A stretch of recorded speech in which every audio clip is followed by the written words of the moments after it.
Welcome back to Joe Stunner Boxing.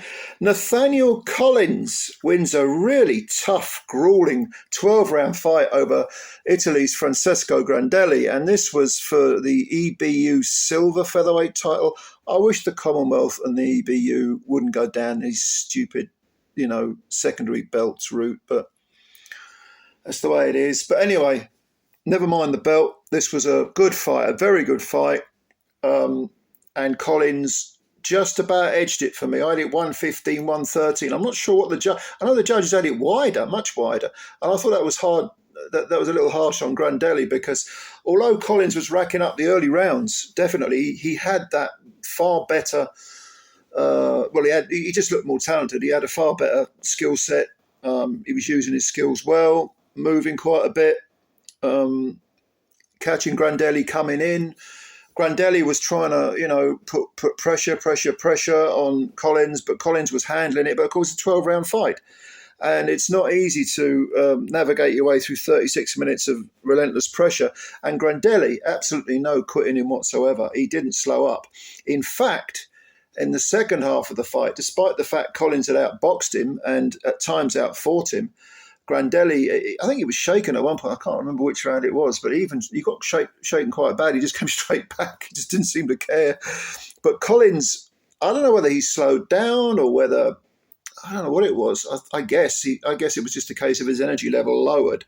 And Grandelli, who's got a hell of an engine, managed to start putting it on Collins in the second half of the fight and was roughing him up. And in fact, I can't remember which round it was, but Collins picked up a broken nose. It was a very pronounced break.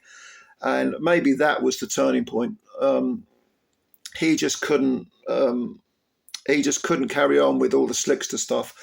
And Grandelli gradually crept closer until finally he dragged Collins into a war. And he was firing like salvos of punches. And for every 3 punches he was throwing, 2 were landing. They weren't necessarily particularly hard punches.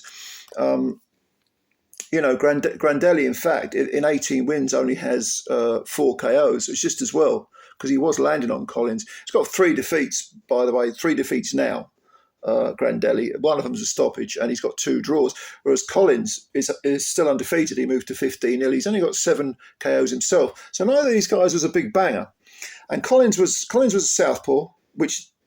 did it bother Grandelli? It didn't seem to. Maybe early on he had to sort of work his way in. But Grandelli's orthodox. Grandelli was also having problems with his hair. I don't know if he's a mixed race guy, but he looked like he had dreads that were tied at the back and they were coming loose and flicking around. That's the last thing you want when you're in a fight. But it didn't seem to bother him. He carried on. It was like he'd set his mind perfectly on what he needed to do. I've got 36 minutes to go after this guy, to put heat on him, and gradually I will erode him. And he almost did. He busted Collins' nose, got in very close. Over the last third of the fight was a baptism by fire for the undefeated Collins. And Collins is good. He's a slickster. He's got good skills. But, this was a good European level fight. But Collins, what is he, 27 now? I would give him another couple of 10-rounders, maybe 3 10-rounders at European level before going for, the sort of world level thing. Grandelli, the guy can fight. He'll probably come back. I think he actually got knocked out in a round for a proper EBU featherweight crack, and that was only last year. I never saw any evidence of him having a bad chin at all. It's amazing. Maybe he just got caught early and done.